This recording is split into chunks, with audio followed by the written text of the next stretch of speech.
9 month complete হয়ে যাওয়াতে মাম্মার আরও একটা নতুন ফুড চার্ট টাইমের সাথে আমি রুটিন তৈরি করে নিয়েছি। যাই হোক, আজকে আমি ওকে ভেজিটেবলস খিচুড়ি বানাবো, আর ফার্স্ট টাইম আজকে ওকে বিনস ইন্ট্রোডিউস করাবো। এর আগেই হয়তো খাওয়ানো দরকার ছিল, ঠিক আছে চলো, কোনো ব্যাপার না।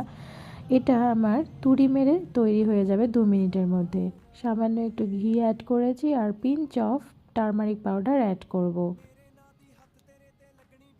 যাই হোক, এটা হয়ে যাবে মোটামুটি 2 মিনিটের মধ্যে। আর আরও একটা ব্যাপার, আমি কিন্তু ম্যাশারের সাহায্যে খাবারটা ম্যাশ করে খাওয়ানোর চেষ্টা করি। এই কাঁসার থালাটা ওর ঠাম্মা দিয়েছিল, তো চলো ম্যাশ করে নিই। সমস্ত ভেজিটেবলসগুলো ম্যাশড হয়ে গেছে, তো এই রকম ম্যাশড খাবারই আমি ওকে খাইয়ে থাকি। তো এখন ফিঙ্গার ফুডগুলোও কিন্তু ওদেরকে খাওয়ানো যেতে পারে, তবে সফট ফুড সেটা দরকার। যাই হোক, এরকম রুটিন করা থাকলে আমি কিন্তু অনেকটা রিল্যাক্স করতে পারি।